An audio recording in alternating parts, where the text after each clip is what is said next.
Hey people, this is Mike, and this is a little personal video that I'd like to share with you guys and gals. Please, I'm not really looking for comments. You're welcome to place them if you are. This is just to give you a little of my past and just let you know just a little bit about myself and what I've been through in my life. These two headstones that you see here is one of my two sons on the left. His name is James Michael Price, and I lost Jamie in July the 3rd, 1991, along with my son's cousin, which is my brother's only son that he had, Jesse Zahn Price. I get very touched at times whenever I read about or I see on TV about these small children who have been abducted, kidnapped, killed. I don't have to give the descriptions. All of you are all aware. And it just really touches me that I have to come out here at times after I get, my belly is so full at seeing these mothers kill their children. The deaths of these two boys here, my son and my nephew, happened on July the 3rd, 1991. They were at my mom's house, their grandma. And they were outside playing. They had their guns and holsters on, playing around the yard. And across the road from my mother's residence was a business lot. It was zoned as business. So what happened is this guy turned it into an automobile shop and eventually turned it into where he was buying junk automobiles and selling them as scraps and parts. Well, my son and my nephew got in one of these automobiles, and the automobile is not like your automobiles today where they got a lot of rubber and fiberglass and such. This is the old automobiles made from sheet metal. It had no window cranks. It had no door knobs. All of those had been sold off the automobile. The windows were up. And the temperature that day on July the 3rd was 101 degrees.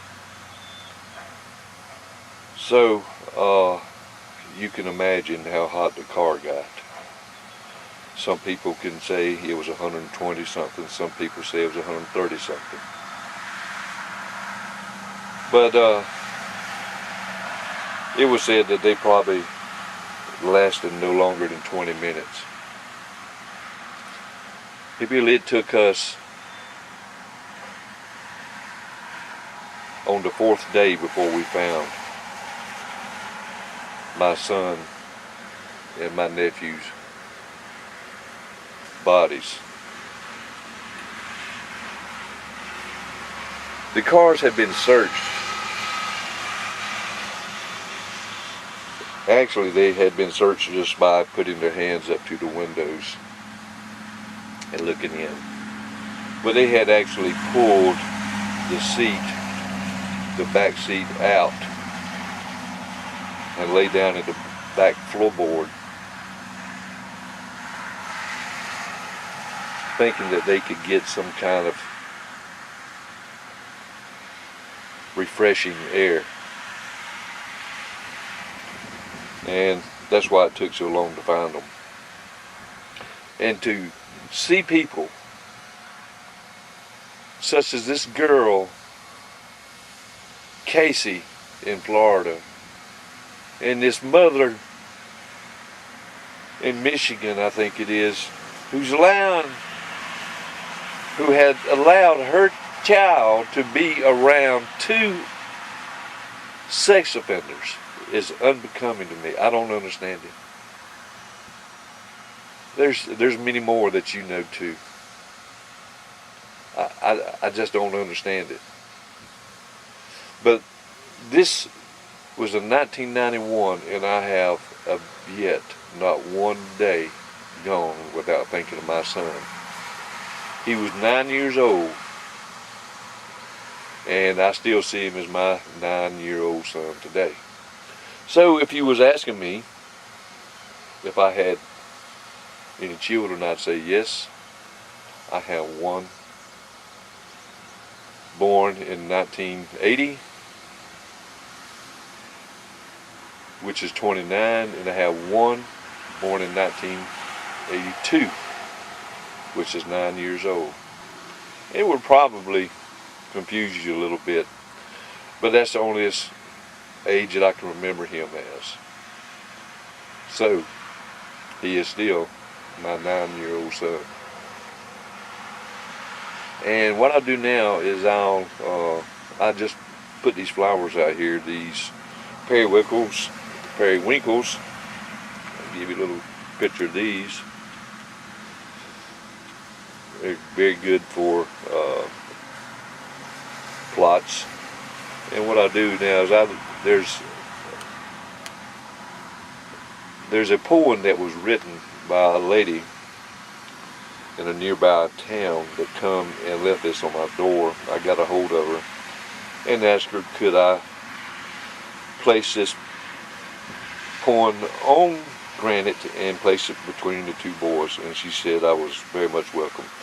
So I will now let you read that poem.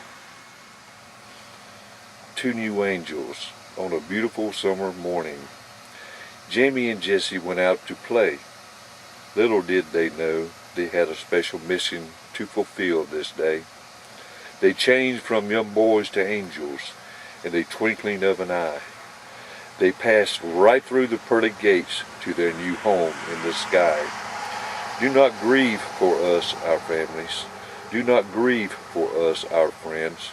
We are playing in the green pastures and the meadows without end. Catch a glimpse of the 2 new angels. Look for the closest stars shining bright.